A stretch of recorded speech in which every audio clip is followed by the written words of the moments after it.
Morning, sir. Right. I-serve lang po namin yung warrant. Okay. Ikaw po ba si Norman Magusin po? Mm. Alias Francis Leo Marcos? Mm. Hindi. Sabay po. Yung warrant. Okay. Ikaw po ba si Norman Magusin po? Alias Francis Leo Marcos? Hindi.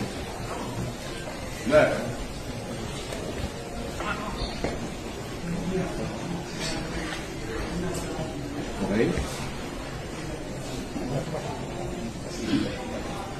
Parang saan yan? Bago pa po yun, ayaw pong masahan ko po kayo ng ano. Kita mo, sir? Kita mo. Operativa ng CIDG. Kayo po ba, ulitin ko po, kayo po ba si Norman Magusin alias Francis Leo Marcos? Yes, ako.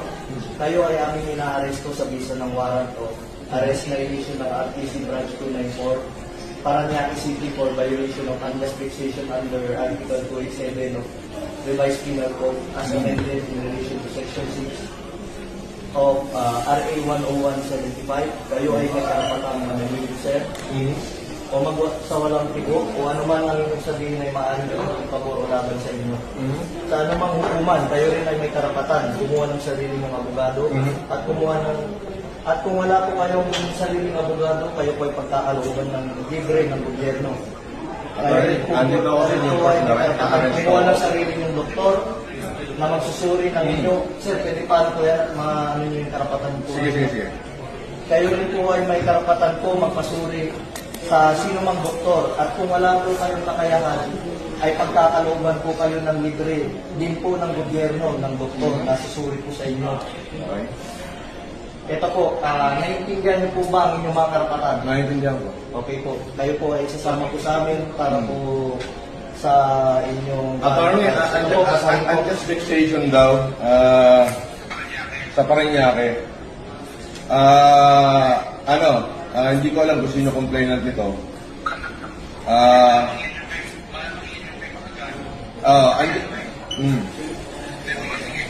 Andito ako sa Newport, ina-arresto na nila ako, sasama ako ngayon, hindi ko natatapusin itong pagkain ko. Inilive na nila ako. Pwede bang, kasama na lang ako, Brad? Huwag mo na ako ipahiya. Hindi, kailangan po kasi may procedure po tayo. Sige, sandali. Iyanin ko lang. May procedure po tayo, sir. Sorry, nasa ka ba?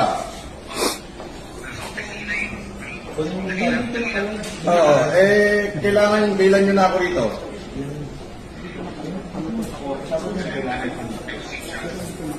Nang live ko, dito lalabas ng live. Hindi naka-live ko.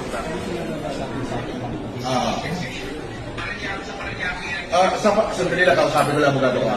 Sa Paranaque, eto, binibidyoan na ako rito. Ewan ko kung may vlogger dito. Lalo dito. Andito na. May warrant, 120,000 yung bid, 12 counts of unjust fixation. Ano? Kayo, nagsasabi. Paano to, attorney? Andito na ako para tinigilan pa kami.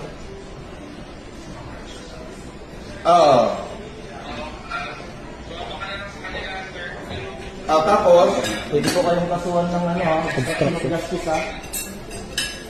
sige, please. Sasabihin nyo, hindi nyo pa alam. Hindi nga bawalan nyo kami mag-video, pero pwede pa lang mag-vlog. Pwede ba yun? Babagsak sa... Sir, sino daw pwede contact person dito? Sa pag-video man, sir. Sir, sa CIDG-NCR na lang, sir, sa Kamkrami. Nakasabi yun. Bawat CIDG-NCR na so doon ako dadalhin sa CIDG-NCR Yes, sir. ng Karami. Yun nga po. So dadalhin daw ako sa CIDG-NCR ng Karami. Ay, hindi ba? Bakit daw po sa may warrant at meron din naman isang reliable knowledge. Doon daw ang office ng CIDG-NCR ng Karami. Pwede namin pasukin. Wala makakapigil sa amin.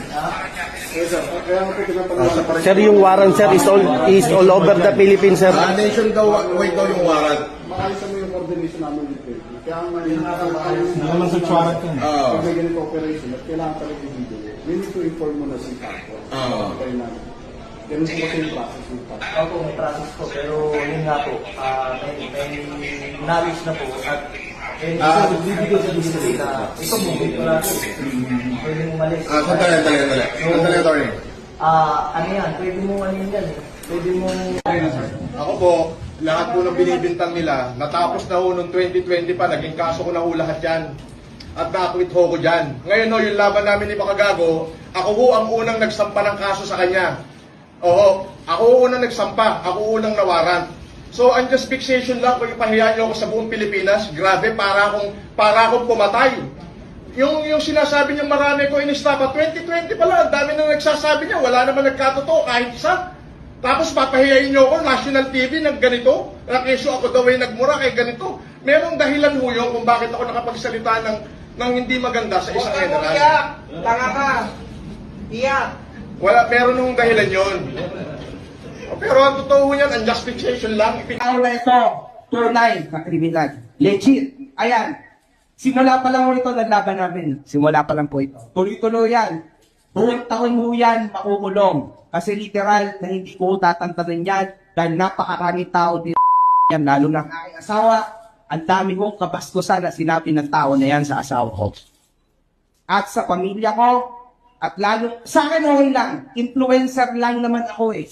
Okay lang ako, influencer versus influencer. Pero sa asawa ko at nanay ko, hindi. Di ba? Norman? Di ba? Ayos. Totoo ang baho mo. Tignan sa personal. Ang baho mo. Ito rin yung warrant mo. Okay, no problem. Haharapin ko yan. Naunahan lang ako eh. Ako po, lahat po ng binibintang nila, natapos na ho noong 2020 pa, naging kaso ko na ho lahat yan.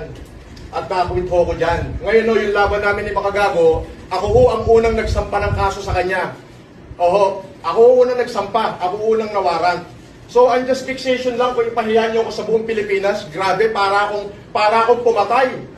Yung sinasabi niyo marami ko inistapa, 2020 pala, ang dami na nagsasabi niya, wala naman nagkatotoo, kahit isa. Tapos papahiyain niyo ako, national TV, ng ganito, na keso ako daw ay nagmura kay ganito. Merong dahilan ho yun kung bakit ako nakapagsalita ng hindi maganda sa isang general. Iyak! Tanga ka! Iyak!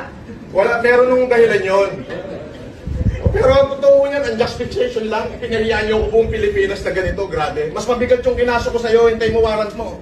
Tawagan din po ako sa isang napaka-importanting tao, kay Senator Manny Pacquiao. Senator Manny, nandito po kami ngayon sa CIDG. Si Norman Mangusin po ay nasa CIDG. Naghahanap po ng dalang. Kailangan po yata ng pagkain galing po sa inyo. Senator Manny, yung pong pinto ng CIDG ay bukas po para sa inyo. Kung pupunta po kayo, text nyo lang po ako. Sasamahan ko po kayo para magbigay ng pagkain kay Norman Mangusin. Nawagan din po ako sa isang napaka-importanting tao, kay Senator Manny Pacquiao. Senator Manny, nandito po kami ngayon sa CIDG. Si Norman Mangusin po ay nasa CIDG. Naghahanap po ng dalang. Kailangan po yata ng pagkain galing po sa inyo. Senator Manny, yung pong pinto ng CIDG ay bukas po para sa inyo. Kung pupunta po kayo, text nyo lang po ako. Sasamahan ko po kayo para magbigay ng pagkain kay Norman Mangusin.